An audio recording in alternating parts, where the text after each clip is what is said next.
On today's show, the Cavs went into DC and absolutely took care of business. That's all coming up today on Locked On Cavs, your daily Cleveland Cavaliers podcast. You are Locked On Cavs, your daily Cleveland Cavaliers podcast.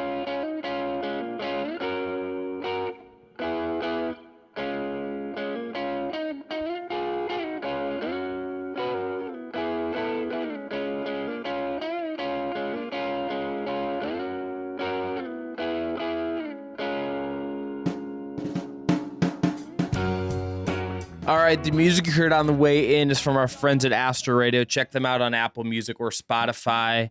Today's episode is brought to you by PrizePicks. First-time users can receive a 100% instant deposit match up to $100 with the promo code Locked On. That's PrizePicks.com. That promo code is Locked On. I'm Chris Manning, covering the Cavs and the NBA for places like Down UPROXX, SB Nation's Fear the Sword, and the Just Basketball Show. That man over there is Evan Dammarell. He's the proprietor of One Right Down Euclid. Today's show, segment one, big takeaway from Cavs Wizards, a game the Cavs absolutely cruised to a win in. Segment two, we'll give it our game awards. In segment three, because there isn't really any new trade slop out there, we're going to talk about maybe the importance of the Cavs finding a trade that allows them to roll over tradable salary for the next year and other trades to come down the line, which is not as fun as talking about players, but here we are. It's deadline week. We got to fill some segments. Evan, let's start with this game, though. An utter dominant Cavs win. Starters are able to come out late. They win this game 114-91. 2 wins in 2 nights against teams lower down in these standings. This team is playing really, really well the last couple nights. Very balanced minutes from the starting lineup. Very balanced everything from that group. They look really good right now. No Ricky Rubio tonight. LeVert played all right, but they cruised to a win against a team they absolutely should have beat even on the second night of a back-to-back.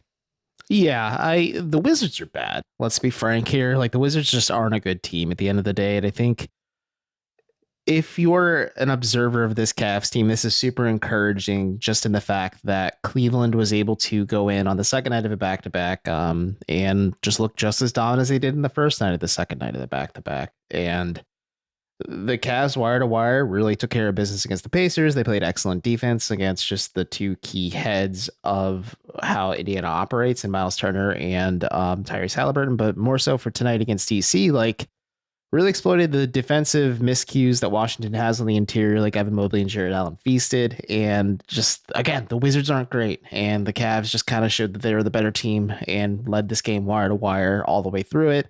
We'll talk about it later on, but like, I felt like it was a layup line for Cleveland at points. Like, that's how bad the defense was. And again, like you said, this was not in the standings race. It's a needed win no matter what, but more than anything, it just helps you, if you're the Cavs, when you're coming back home on Wednesday against Detroit, to just kind of keep building this momentum as you head into the All-Star break next week. Yeah, look, this is just one of those games that you could have lost. You could have been like, okay, back to back, that's a problem, all that stuff.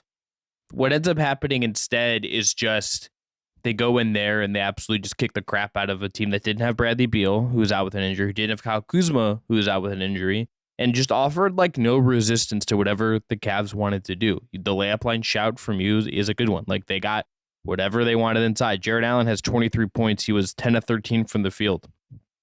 Evan Mobley, 7 of 13 from the field, and probably even it could have been a little better, a little tighter there. Like, Garland and Mitchell both, I think, played pretty well, but like, they didn't even have to, like, it feels didn't have to exert themselves that much. The most effort Darius Garland probably put out in this entire game was the dunk that didn't even count. Mm-hmm. Like, that's the kind of game this was. It was just like cruise control Cavs basketball, utter domination. And we're recording this before the end of the Nets Clippers game. If the Clippers hold on and win that game, the Cavs are back up to 4th in the East. And Evan, I think bigger picture kind of coming out of this one, this is one of the things about this week that makes maybe their schedule a little bit manageable. They play the Pistons on Wednesday, and the Pistons are bad. The Pistons are really bad. That is a tank for Wemby team. You get to Friday. You get the Pelicans, who are 2-8 in their last 10. Kind of look identityless right now with some of the Zion issues and things. And then you get the Bulls on Saturday, who are a little bit better, but like, again, that's not a world-beating team. Like, this, all in all, considering this is a very condensed pre-All-Star week, they're getting like some very manageable opponents to navigate in the stretch, and like just the fact that they are taking care of business in this way. If you're JB Bickerstaff, I feel like you got to be pretty pleased with that. And if you're the team, you're maximizing what is in front of you right now. You're maximizing what the schedule is in front of you with those kind of wins. Yeah, I absolutely agree. And like I said, positive momentum is a key thing here, especially like you said, when you're maximizing these opportunities. If Cleveland, at the end of the day, like you're taking care of business against good to not great teams. The Wizards notwithstanding, I think the Pistons are pretty bad too, like you said, and the Bulls could be better. But regardless, like the Cavs are taking care of business. And I think more than anything, like getting into a groove and building a lot of this momentum, because like you have a decently sized test against Philadelphia before you head out to the All-Star break if you're Cleveland. And I think that'd be like the cherry on top if you're able to kind of run the table a little bit here. And let's say you beat Detroit and then New Orleans and then Chicago and San Antonio. Like you come into this Philly game on a pretty massive winning streak and you just are looking so comfortable 1-8, 1-9 based on how deep your rotation goes if you're JB Bickerstaff. And like, that's a good litmus test game. And you're also in a lot better of a place. You're not scrambling as much as maybe as you were last time when you played the Heat to end January. Evan, I don't really have anything else to say about this game. We'll talk about it more in awards, but there's some news that just came through from Shams. The NBA Board of baby. Yeah, the NBA Board of Governors has approved mortgage leader Matty Sheba as the new governor of the Phoenix Suns. Shams tweets, "It was approved with a vote of 29-0. With the Cleveland Cavaliers abstaining. Here's why this is funny and why this is making me laugh. Matty Sheba, like Dan Gilbert, is a Michigan State alum. They have a rivalry centered in the fact that they are both mortgage lenders and the fact that they are both Michigan State boosters who spend lots of money on Michigan State athletics. This is incredible to me. This is amazing rich guy content. Oh, yeah. Rich people are hilarious. That's all I have. This is just like stupid and silly, but like rich people make me giggle. Yeah, it's a D measuring contest as we keep this PG for those at home, but it's just silly stuff. It's just rich people being rich people doing rich people things. It's like why Bill Gates being confused on how much a pack of toilet paper costs isn't funny. It's just actually concerning how different rich people think compared to the rest of us normal Joe Schmoes. Oh, I'm not even gonna go there with this. I just think it's funny that it's like I'm just the saying Cavs eat like the rich, dude. It's Joel. Okay.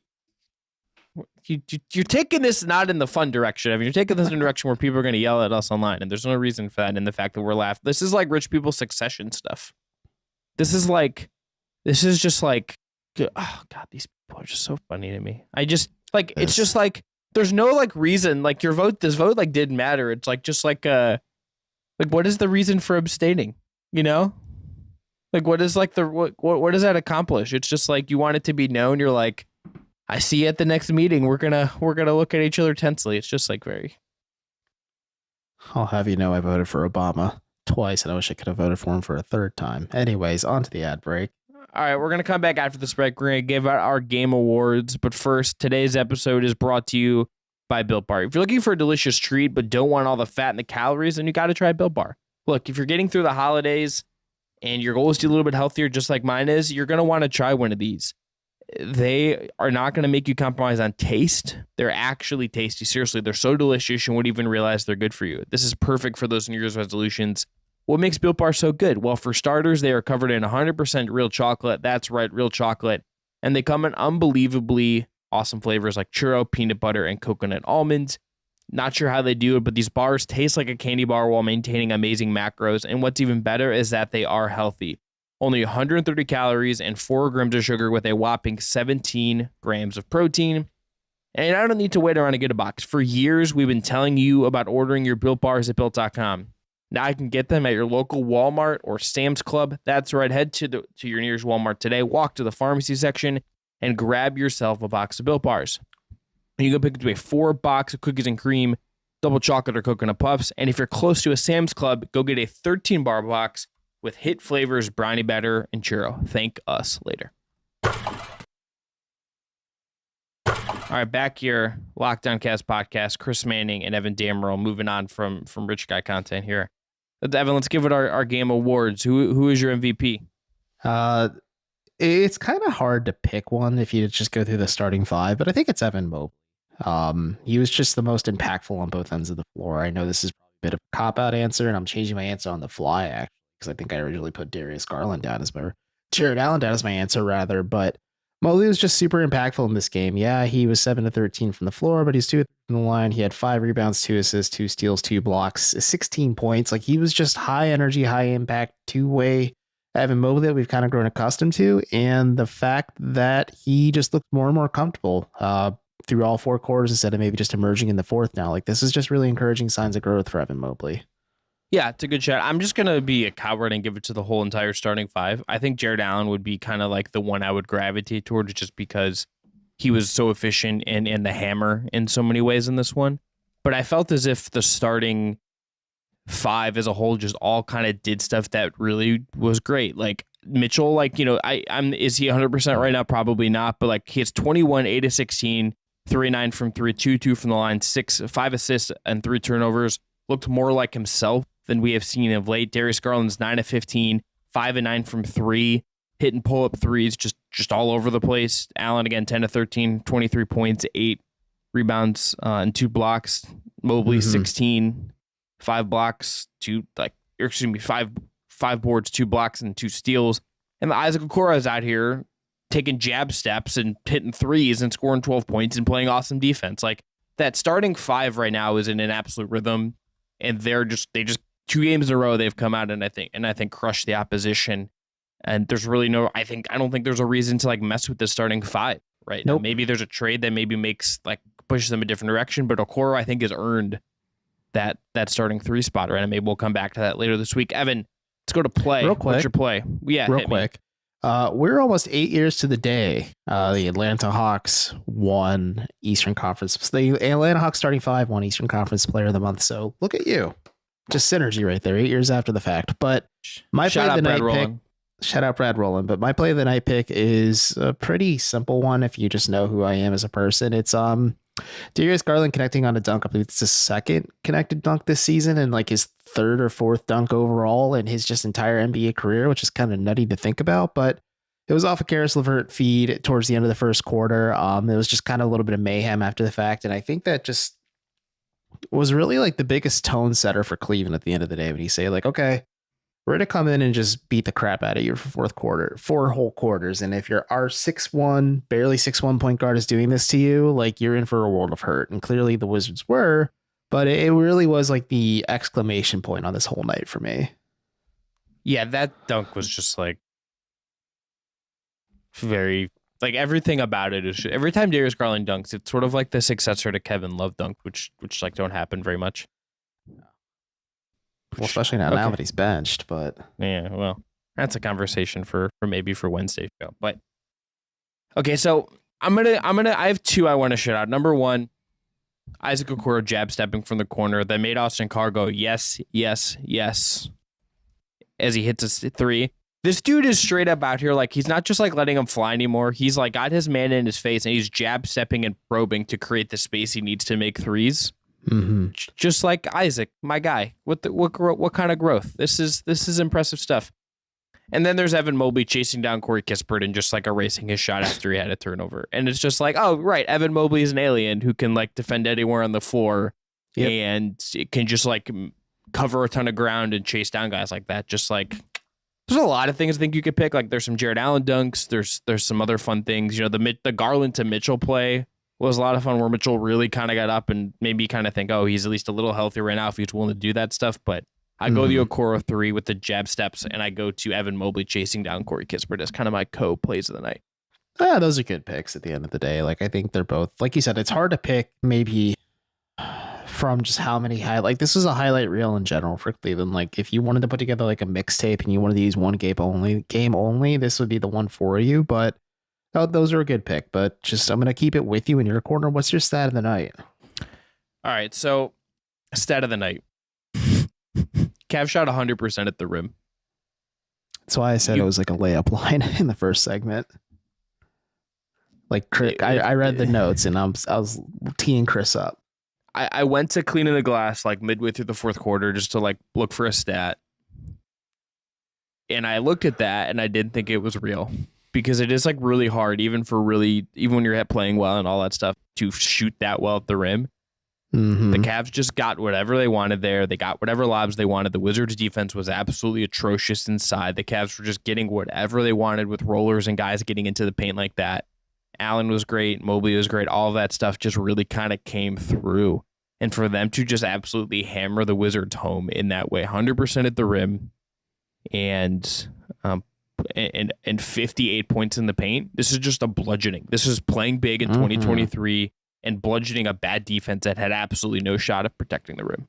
Yep, it's absolutely nuts just to have that number to crystallize how impactful the Cavs were in the interior, especially at the rim, and like that's nuts. And actually, my stat of the night goes a little bit in tandem with your MVP, but according to the Elias Sports Bureau, tonight was the first time since the 97-98 season that all 5 Cavs starters scored 10 plus points in the first half of a game. So, hey, banking records doing big things. Maybe this will be the first time since the 97-98 season the Cavs make the playoffs without LeBron. Evan, do you think the starting 5 has done enough where you would just keep it at this point?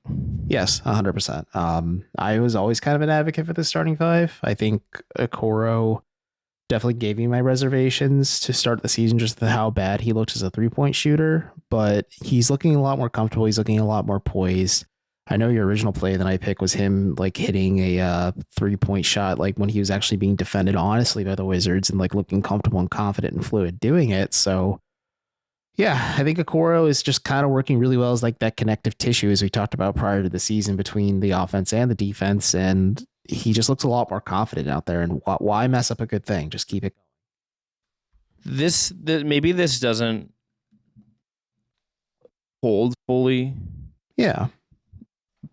Like maybe in the future, Okoro is not like your long-term starting 3. I think that's like very much still kind of a thing you would see if you could find a bigger option as you go. But like, I think for the rest of the year, if he's going to play like this and be this confident and all of that stuff, I don't see how he's not your starter, right? Like Dean Wade is like, I think is in the rotation, should be. He's not above him right now. LeVert absolutely should not be. They're not going to do Rubio in that way. He's not going to give you kind of what you need from that spot. Lamar, Okoro's league's better than Lamar, and like because he can hit threes right now, and he's just playing with confidence and just kind of does a little bit more. Even if Lamar is a little bigger, and I understood where Bickerstaff would go to that, and Okoro's not cramping your spacing like that anymore. This dude is not only like hitting threes, he's hitting headies. And like trying to and hitting up and under layups and like trying to do stuff. Like this is a guy that is playing with crazy confidence right now. And if this holds and you can build on it, you have your starting 3 for this season and going forward, at least to some degree. And I wonder kind of what that would mean in the summer as far as like how you approach the offseason, what they think of this internally. It opens up some interesting questions that I don't know if we were prepared. Like we would have been asking different questions, I think, not too long ago based on where Okoro was at that point. And maybe that we'll see if this holds, obviously, but like right now, this is very, very encouraging stuff.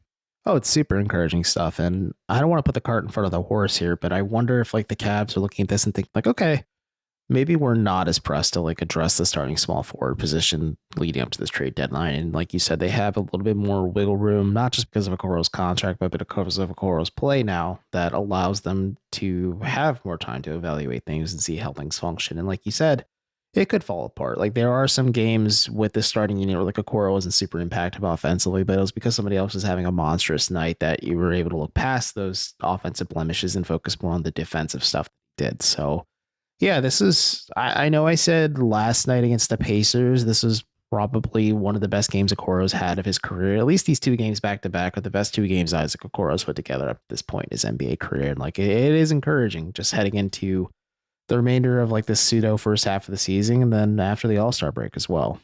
Yeah, I think the last month is the best stretch of his career. No question about it. But let's go to one more break. We're going to come back. We're going to talk about rolling over money on the trade market and what that could look like. But first, today's episode is brought to you by PrizePicks. To play, pick 2 to 5 players, and if they go score more or less than their PrizePicks projections, you win. If you pick the right, that is. You can win up to 10 times your money on any entry. There's no competing against other people. It is just you versus the projections available. PrizePicks offers projections on any sport that you watch. This includes the NBA, the NFL, Major League Baseball, NHL, PGA, college football, men's college basketball, women's college basketball, soccer, WNBA, and a bunch more. Entries can be made in 60 seconds or less. It's that easy. They offer safe and fast withdrawals. Currently operational in over 30 states and Canada. Download the PrizePicks app or go to prizepicks.com to sign up and play daily fantasy sports. First-time users can receive a 100% instant deposit match up to $100 with the promo code Locked On. If you deposit $100, PrizePicks will give you $100. If you deposit $50, PrizePicks will give you $50. Don't forget, enter that promo code Locked On at sign up for an instant deposit match up to $100.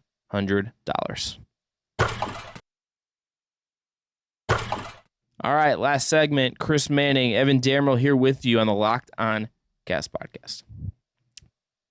Evan, so here's just something I'm kicking around in my head as far as the trade deadline goes. Lay it on me. I think one of the things that is on the table is that I could see the Cavs being in a world where they do something that rolls over salary. What I mean by that is they have right now 2 salaries that are expiring deals that they could flip for other players. Those are Caris LeVert at like 18 whatever and Kevin Love at like 28.9. Those are both expiring numbers. Jetty Osmond technically there as well. Dylan Windler there as well. But like the 2 big ones I would, in terms of raw salary, are LeVert and Love. These are salaries that are not on the books next year. So then next year, if you look at what is on the books right now, to get to a big number outside of your top 4, so you have Mitchell, Garland, Mobley, those are your stars. Those guys are not going anywhere. Next year, this would be starting to stack Okoro on top of Rubio, on top of Jetty Osmond if he's on the team and you guarantee his contract, and you stack Dean Wade, and then you're just like killing your depth and kind of sacrificing your roster and making trades harder for yourself in terms of bringing things in and out. So like Evan, I do wonder if they make a move at all here by Thursday.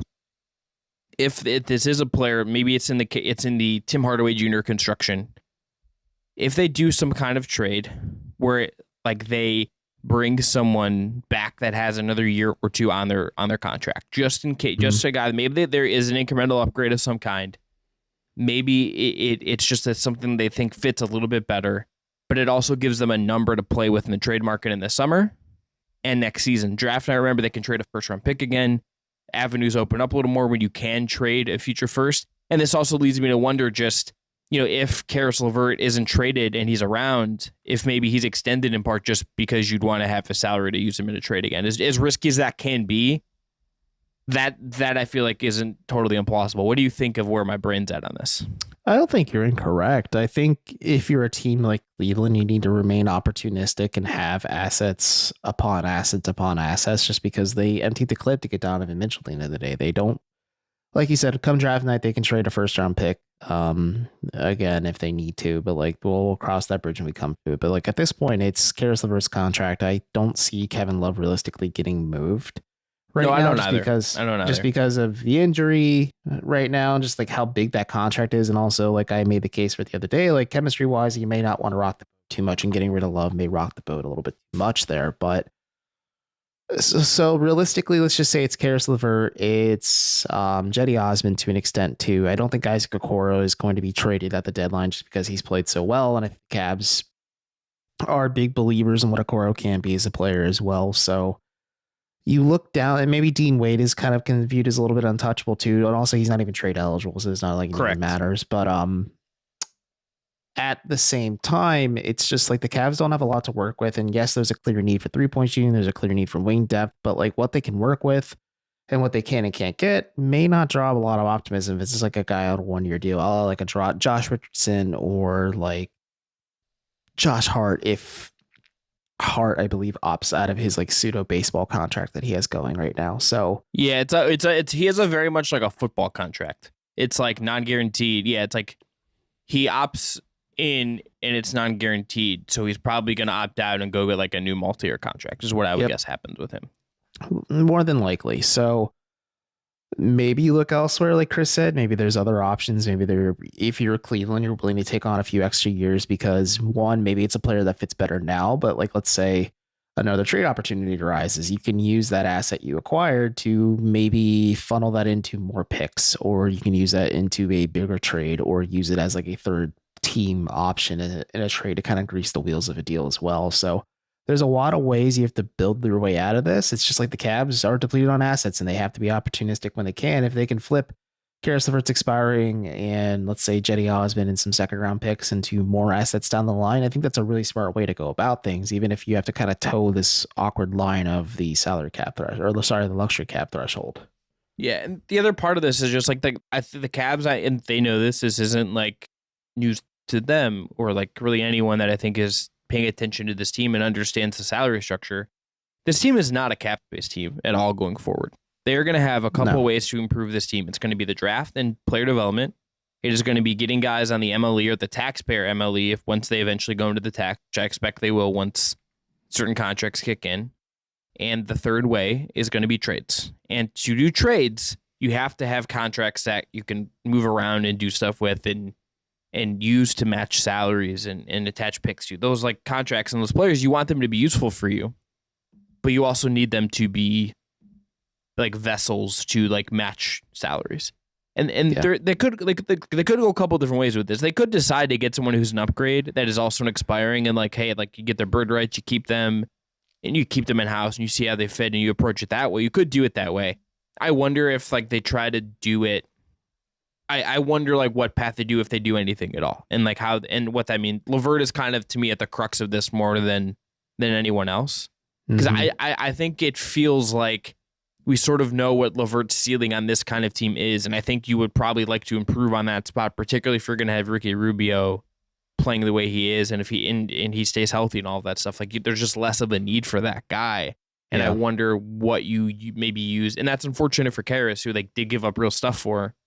In a trade that has not particularly aged well, I would say. But, you know, it's an interesting position for them to kind of be in. How they kind of structure this is going to matter like 2-3 years down the line. And maybe it doesn't matter right now. And it's not the fun trade deadline stuff where like if you're a fan of the Grizzlies or the Pelicans right now and you're like, oh, could we get OG Anunoby? Or if you're a Dallas fan who's like ignoring the realities of Kyrie Irving and you're like pumped about watching Kyrie and Luka hoop, like that's the fun part of the trade deadline. The Cavs are not going to have like the fun trade deadline where you get to do something big and splashy. They're going to do something that is like moving deck chairs around and trying to structure things for the future a little bit. Yeah, I think it's a little bit of column A, column B. The Kyrie thing makes me laugh just because it should work in theory, but we'll see how it goes long term, obviously. But the Cavs kind of had the luxury where they are locked into their core four. Like they have the remainder of Evan Mobley's rookie year deal. They have the remainder of Donovan Mitchell's extension. Darius Garland's max extension kicks in very soon. And then also Jared Allen's extension is locked in as well. So like the Cavs are pretty set in place now. They just have to build around this core four. And again, like they have to kind of build upwards by maybe taking a little bit of extra salary, all while being cognizant of the luxury tax threshold, just so you don't just pay extra for this team when you don't have to. And then you just figure it out from there. Is there a trade that appeals to you in this kind of structure? I mean, we talked about it before the show, and you're free to like shoot it down. But I think the Cavs could go get a guy like Luke Kennard, or just Luke Kennard in general, a 6'5" 2 guard who provides you 3-point shooting. Is phased out of the Clippers rotation right now. Like that makes some sense, but like as you pointed out to me before the show, like why would the Clippers just Karis LeVert for Luke Kennard? Like you have to obviously grease the wheels a little bit there, but like Kennard makes sense just like in the moment where he provides you the shooting, but he's still younger. He still is a shooter, like I have mentioned several times now, and is able to also be like a bit of a trade chip maybe down the line as well. You could say the same thing about like Tim Hardaway Jr. if you feel comfortable with that. Probably other players in that ilk as well, but like those are the two names that really come to mind. Yeah, I like Kennard more as a player than I would Hardaway Jr. I think. Same. You do owe him money longer, which like you feel a certain way about that. I can't really blame you, but Hardaway's a little bit older. There's probably other ones out there. There's like there are certain albatrosses out there, let's say, that I wouldn't really touch. Like I wouldn't, like Duncan Robinson fits this parameter, and I wouldn't touch that contract with a 10-foot pole. Justin Rowan, this is growth for our podcast right now. Justin Rowan used to give us heat for the longest time about how the Cavs should commit part of their mid-level exception to Duncan Robinson. Yeah, and then he got like a boatload of money and is also a crypto bro, and those two things are just tough hangs for Duncan Robinson, who's not playing and is hurt for the Miami Heat. Like there are other deals you could look at in that way if you wanted to buy in on a certain guy. And like maybe there's a deal like that we'd like ultimately, like, it's very possible that there's like a construction of a trade that maybe like there's a 2-team deal and they need a third team in and they move salary around and like the Cavs get in that way and pick someone up that way. That seems possible. That is how they got Jared Allen, I think, most famously. And like one of the constructions that has been out there that I don't think is really going to happen would be John Collins to Utah, Malik Beasley to Cleveland, and Karis LeVert to Atlanta. And that's like that. I don't think that's on the table really, but like that's the kind of thing where it's like you move LeVert's salary around in a deal where like maybe he goes to a place that is trying to get in the Wembanyama Scoot Henderson race or wants the salary relief in the summer for whatever reason, and you could do things that way. This is just this is the structure of how I think Cavs deadline day is going to go, Evan, as we're a couple days out. I think they either do nothing. I think they either do nothing, or I think they do something very minor that is like moving money around for the future. I agree. I think that could be an absolute situation for sure. It's funny you mentioned just like teams that might be in a Wembanyama race, or maybe teams that want to offload salary. Like if the Cavs are able to finagle like a first round pick somehow out of New York because they have a boatload of them just to get rid of Evan Fournier, the Cavs take that first round pick and Evan Fournier to go get a different type of player. Like that could be a plausible scenario too, like where they just maximize their assets by using Karis LeVert's contract. Like there's ways they can navigate this, but it's just tricky. Like I proposed this hypothetical on Down Euclid where the Cavs send Karis LeVert to the Clippers and they get Luke Kennard and Jason Preston back. And then they send a second round pick to LA as well. Was this pandering to me specifically?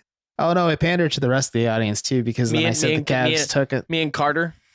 You, Carter, a lot of OU people who saw me propose this, and then also I'm just like rope the Knicks in somehow. And if you're able to finesse a pick from the Clippers or just like work a way to make it work where you can somehow land Cam Reddish. And like if you're Cleveland and you take on this Cam Reddish reclamation project on top of getting another wing, 2 thumbs up. Good job, Cavs.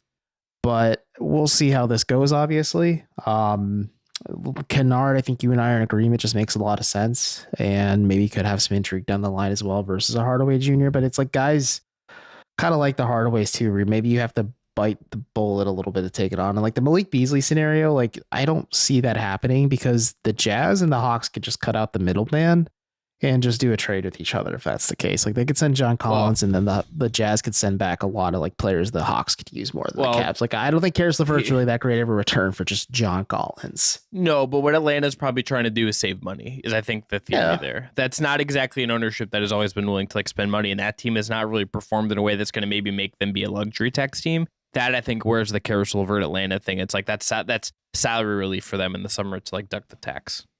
Okay, I guess I can see that argument, but other than like I look at through the lens of they're already paying a boatload of money for this team.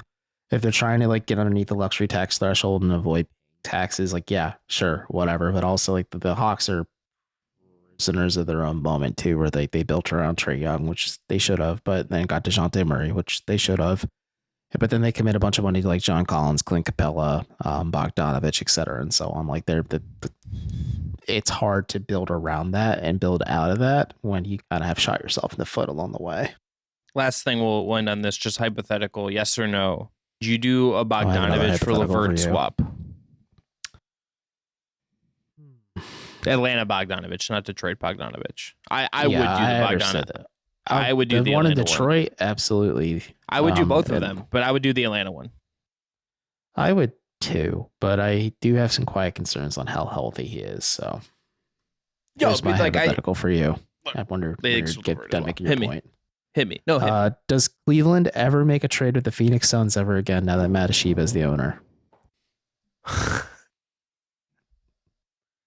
Probably. I mean, look, it is like not good business to like to do that. But like we one did of your 29 colleagues. But like we did, like there is like reporting on the Kyrie thing where it's like Joe Tsai was like, I don't want to send Kyrie to the Lakers. So like, you know what?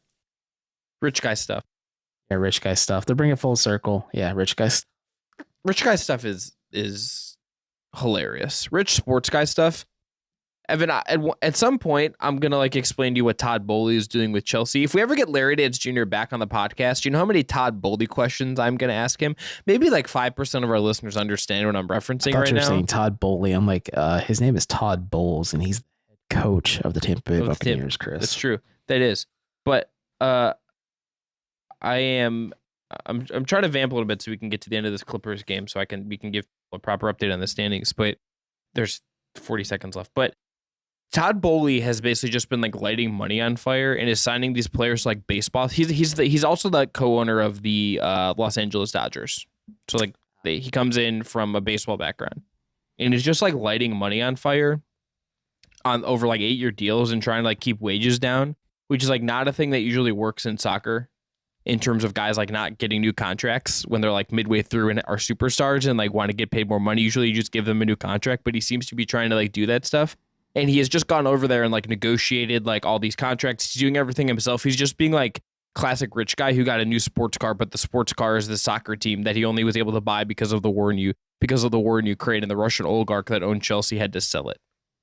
I love rich people doing rich people stuff is like my favorite. It's so freaking funny when they do like rich people owner stuff. And like honestly, good for them. I would be doing the same dumb stuff if I owned a professional sports team. You really glossed over the fact the Russian oligarch and the war in Ukraine part. Still processing that component. Look, there's a lot of things. There's just a lot going on with Chelsea Football Club in the last 12 months. And again, if Larry Nance Jr. comes back, if Josh Hart, noted Chelsea fan Josh Hart, is a Cleveland Cavalier, I can ask him about Todd Boehly, which is just like the apex of my life. Honestly, you'll be so happy. I would just be like, can we talk about Todd, Josh? Can we just talk about Todd? The Clippers, by the way, are going to beat the Nets. We're not going to have a final score for you, but the Cavs are now going to be 4th in the East. Editor Jake, if you're listening to this right now, please send one lone balloon bottom to top across the screen to celebrate. All right, that is going to be it for Locked On Cavs for Tuesday, February 7th. Happy trade deadline week. Thanks for listening to us vamp about rich guy stuff. I'm Chris Manning. That's Evan Dammarell. Back at it tomorrow with more Locked On Cavs. And a reminder, the NBA trade deadline is approaching and Locked On has you covered Thursday, February 9th. Tune in to Locked On NBA on YouTube at 2 p.m. Eastern Standard Time to your reaction from the trades that will change the rest of the NBA season. Who becomes contenders and who is tanking for a better future. Subscribe to Locked On NBA on YouTube and don't miss a deal.